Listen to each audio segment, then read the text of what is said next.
Hey. Hey. Hey. Someone is kicking my stomach. Who's calling me? I blearily open my eyes and see a silhouette in front. You are... I slowly regain my vision, then realize that the dark figure under the moonlight is none other than that girl inside the tree. You're awake? I've been calling you for a long time, John. She's just looking at me from above and appears somewhat annoyed. John? What happened? Where am I? I have returned? I only see a forest around me. All those roads and tall buildings are gone, as if I have returned to the world I belong to. Fool, you're still thinking of going back? Wake up. I didn't go back? No, we're still in 1972. Stop thinking about going back. Nobody can do it. So I haven't returned? I can feel a slight ache on the back of my head as I regain full consciousness. Then I suddenly remember that I got bound by several men before passing out, and my head took quite a beating. No, what happened to that group of people?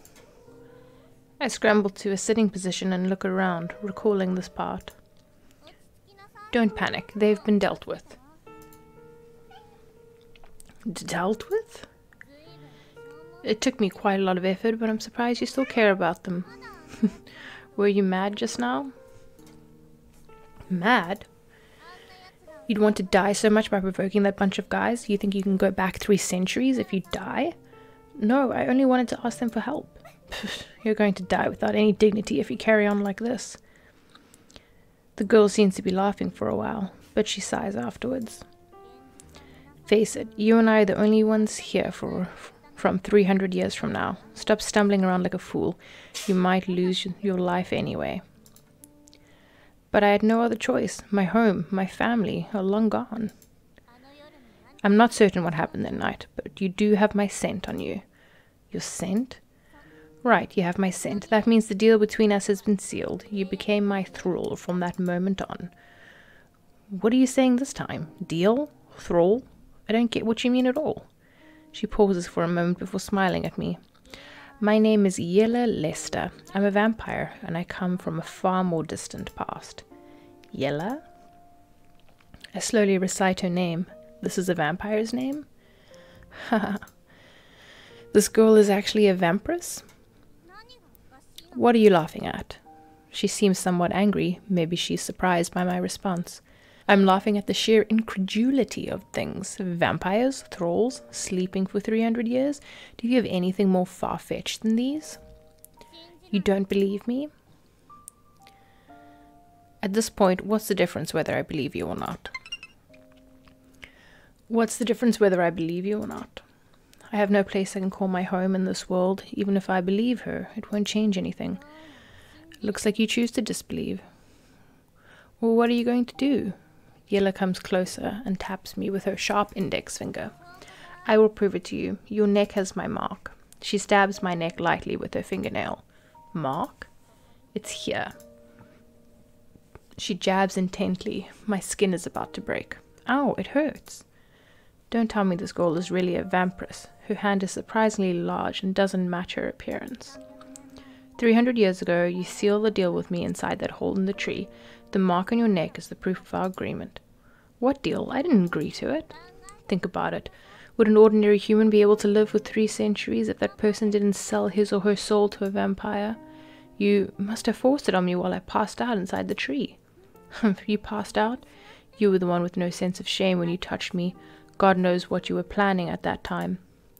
I just entered to take shelter from the rain, and you erased my memories. I couldn't remember anything inside the tree at all, let alone any recollection of whatever the pact. Who knows? Basically, the agreement is in effect. You have been my thrall for 300 years. Yellow withdraws her finger, and that cold feeling promptly leaves my neck. Of course, I will also fulfill my duties as your master by protecting you. At least those lowlives won't be able to take advantage of you. She's saying it while licking her own fingertips. Protect? But you're a vampire. Don't tell me you won't suck my blood. I wonder if I'm imagining things. It feels as if she's trying to overcome something. Don't worry, I won't hurt you since you're my minion, and I'm not interested in your blood either. I have no knowledge of this world after 300 years, and basically can't help you with anything. You aren't interested in my blood either. In that case, you have nothing, absolutely nothing to lose if you annul this pact and allow me to leave, right? You want to leave? Be my guest. She's releasing me that easily. It seems a vampire's attitude to his or her servants is much more liberal than a landowner's. However, once you move away from me by a certain distance, you will shrivel up into a pile of dry bones and turn into a wandering spirit instantly. You were supposed to die 3 centuries ago. She closes her eyes and her lips curve upward as if she's deriving pleasure from toying with a pet. A vampire isn't anything good after all. I've protected you in all these 300 years. You should think of a way to repay me before you leave. Fine. How should I repay you then? No hurry. We have plenty of time. I might have woken up later than expected by more than 2 centuries, but I'm well prepared for all eventualities. Now that I have a thrall like you, we shouldn't have any major problems.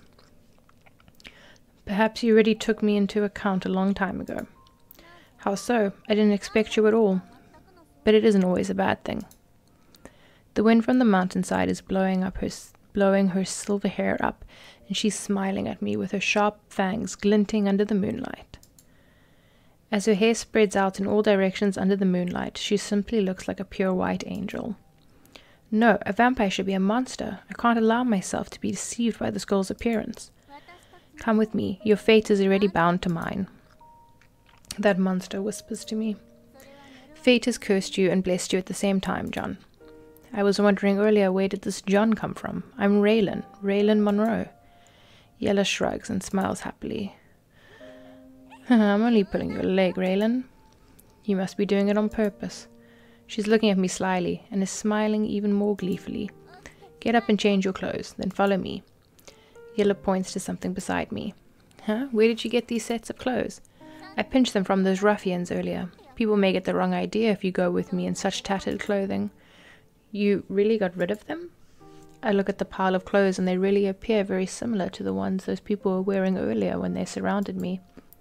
Of course, who do you think I am? She goes out after saying it. She's probably giving me some privacy to change my clothes. Fine. I choose a set of clothes that is close to my size from among the pile.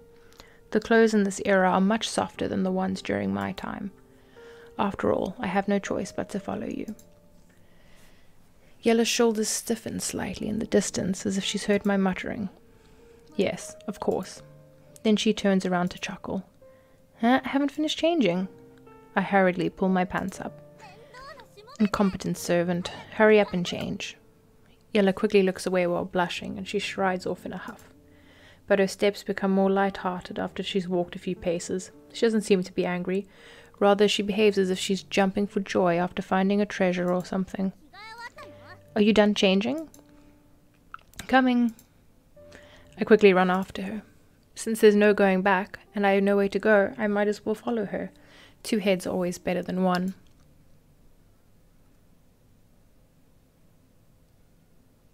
I follow Yella to a remote area. An old solitary mansion is standing in front. Its architecture feels nostalgic to me because a rich person's house used to be designed this way 3 centuries ago. But now, the old mansion looks dilapidated at a glance, and even a little eerie under the moonlight. What is this place? It's my house. But 3 centuries have passed. I peer at the roof of the building like a middle-aged, balding man. I said before that I'm well prepared for all contingencies. Don't assume everyone is as dumb as you. She steals a glance at me as she embraces herself smugly. Well, that's good. See the stairs over there? Prise the board at the 3rd steps underside. I hid a key inside. Key? Do we need a key? I survey the windows. Is a key needed? Isn't it easier to simply open a window and climb inside? Quit babbling, just find it. Yes. This girl is just a vampire dressed as an aristocrat. How come she also has an entitled girl's attitude? And can she even shun the simplest task of opening a window? Are you done yet? Coming. After searching the base of the stairs, I locate the key she indicated and use it to open the door. But the lock on the door is extremely rusty. What should I do? I have no choice but to return to her for help. Really? I'll do it myself. Yella snatches the key from my hands and squeezes past me and works intently on the door. Creak, creak. Squeak, squeak. The metallic scraping noises become louder until there's a snapping sound. I think the key is broke inside the lock. It's so frustrating. Yella becomes berserk, and I watch her in fear. Although she said she wouldn't suck my blood, she didn't say she would not bite me with her sharp teeth if she became angry. Please don't lose your rationality and chomp me. Calm down. How about this? I'll open the windows, get inside, and open the door from there. No, I'm going in first, and you'll wait here. She lifts the hem of her dress and leaps inside the window, which is close to a person's height, without waiting for my response. I'm utterly shocked by her neat movements. It's really too fast, and she can get inside smoothly without brushing her dress against the broken glass.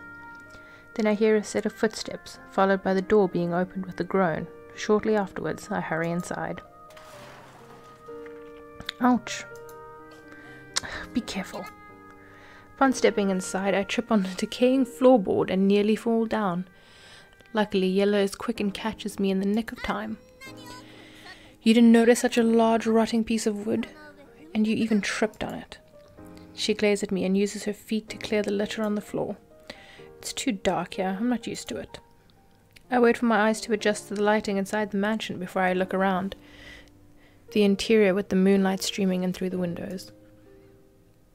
Most of the floorboards inside are in disrepair, and the old wooden boards are scattered everywhere. Simply stepping on any of these boards might even risk getting pierced by wooden splinters. You can't see all of these? What a blind man. I'm not blind, I'm just not quite used to this place. I should tell you that I used to be the champion in a rabbit hunting competition at Norley. The Norlians would frequently organize hunting competitions.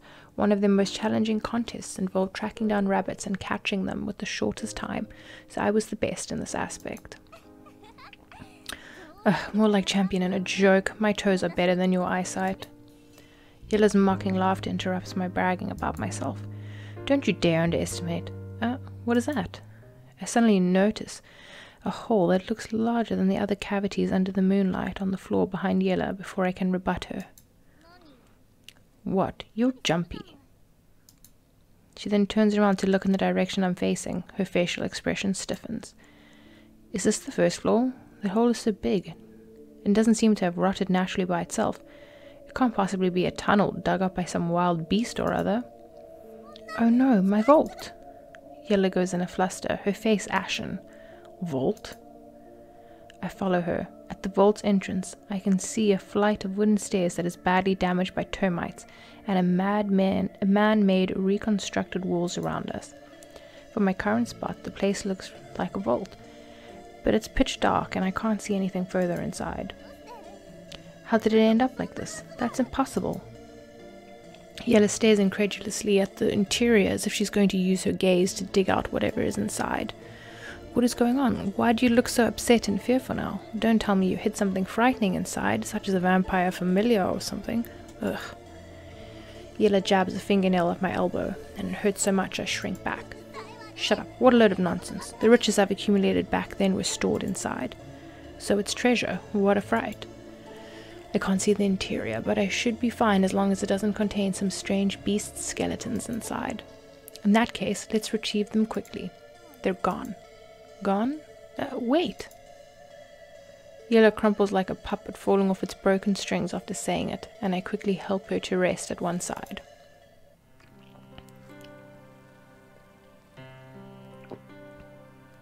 The entire mansion is huge, but I can only see wooden planks, nails, and various junk scattered around. Not a single piece of furniture in sight, and the stairs have deteriorated until one half broke off, making it impossible to go upstairs. Just like a hollowed out hole in a tree. I head outside to find some bark and dried grass in the forest and press them together to use as a makeshift bedding. I also obtain some wild fruits. Although they don't exactly look ripe, they are big, and they shouldn't pose any issues if we eat them to fill our stomachs. Want them?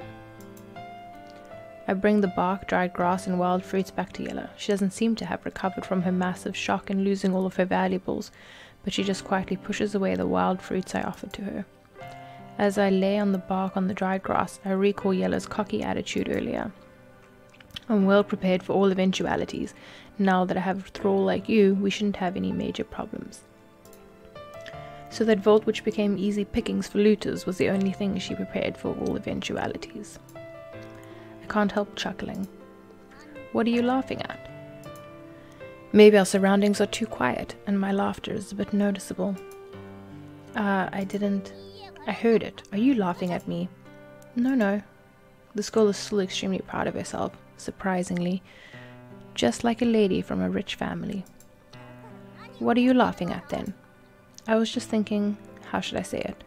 Once anyone experiences a lot of misfortune, an additional one isn't much in comparison. Since all these things were encountered landed us in such a mess that it couldn't get any worse, I felt relieved when I realized it, so I laughed. I'm pure optimistic. Some of the colors returned to her face, and I'm close to laying out the makeshift bedding. Lie down, it will be more comfortable. The wooden flooring is too hard. Or what? I'm not going to sleep with you. I still have another set of materials and will make another bedding shortly. Don't worry. Fine. Yella hesitates for a while, but she takes off her shoes and sits on the makeshift bed I've arranged for her anyway. Sigh, what a mess. I never thought that a day will come when I have to sit on this lousy pile. Yes, I never expected that either.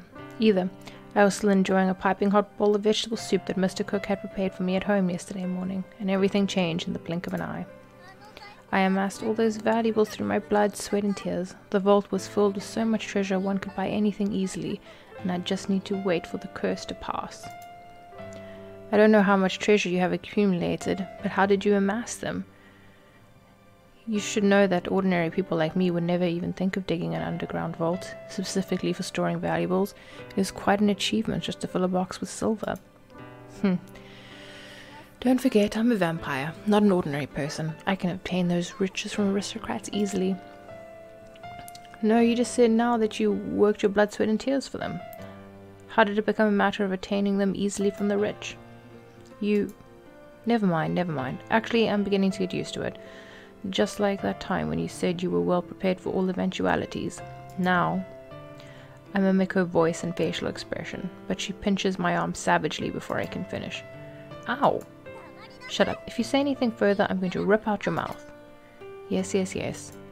She keeps saying she's a vampire, but other than her massive strength and bad temper, this vampire girl isn't even as scary as those human hooligans who kidnapped me earlier. Now that you're feeling better, would you like to eat something? We haven't eaten anything for a whole day. I pick a couple of fruits that appear cleaner than the rest, munch on one, and offer the other fruit to her. Save it for yourself. She shakes her head. Are you worried that we won't have enough to eat? Don't worry, I plucked a lot, and there are plenty of those in the forest outside. We have enough for both of us. Is she sparing a thought for me? I remember she climbed inside a window to open the door for me earlier. No, it will be a waste even if I eat them. A waste? What do you mean? Are you stupid? I said before, I am a vampire. Vampire? Don't tell me you can't eat normal food. Right, except for blood. All kinds of food are tasteless, and eating those are akin to eating nothing at all for me. I see. As a cook, I dread losing my sense of taste the most, so I couldn't help feeling a little sorry for this vampire girl. By the way, you didn't allow me to open the window earlier. I thought you said I was your thrall or something. Yes, but even if I allow you to do that, so what? She lies down on the bedding with her back facing me after saying it. Why does her mood turn sour as quickly as flipping a page on a book? You're going to sleep? Shut up. Good night. I eat a few more fruits to fill my stomach, then lie down on the bedding and curl up and slowly drift off to sleep. Good night. I suddenly hear her mutter the word good night. Strange. How come I can't move? I'm such a fool. How could I have allowed myself to fall for their tricks that easily? I'm not that different from those rich people who rushed off to offer gold to me. Yella, why can't I move? What are you going to do to me? Idiot, people need to eat when they're hungry, and vampires need to drink blood when famished. You don't even have this monicum of common sense. Well, wait, I'm not worth drinking. And you said earlier you wouldn't drink my blood. Do you find bread distasteful when you're starving to death? Would you care about a promise you made in passing if you're dying of hunger? Ah, help! Help! She opens her blood-stained jaws wide and is coming for me. Ah! Idiot, what the hell are you screaming about? I sit up in fright, and the tree bark on my face slides off. Really, you dare to wake up your master, you incompetent servant? Yella is glaring angrily at me. For a moment she looks perfectly similar to that vampire girl in my dream. Somehow. Would it possess me to believe a vampire so easily, and even travel with her to this house? I am simply like a little princess who would follow others without being on her guard at all, and got abducted to this place after some weird girl called me. Although she said earlier that she wouldn't suck my blood, can a vampire girl really keep her word? Hey, what are you gaping at? I'm asking you a question. She looks more furious, and her fangs are glinting. Oh, wait, do you remember how many people's blood you've sucked? What stupid question is that? Can you remember how much bread you have eaten? It's bread after all. I really had a premonition. Don't come over. Don't suck my blood. You... Yella pauses for a moment, then she sighs and sits down again. Your memory can only take in things from less than half a minute ago. I told you before, I won't suck your blood. But what if you're starving? Listen good, you made a pact with me to be my servant. Your blood has my scent in it. Do you think I will suck my own blood? It works that way? In addition, I'm a vampire with standards. 1, I will never suck a sick person's blood. 2, I will never suck a weakling's blood. 3, I will never suck a non-hostile person's blood. Which type am I to you? If you didn't become my thrall, you wouldn't be a weakling, of course. I see. Being considered a weakling, I can only sniff quietly in disappointment. Should I cry or laugh? On further thought, she would have acted much earlier if she had wanted to suck my blood. She had plenty of opportunities to do so and wouldn't need to wait until now.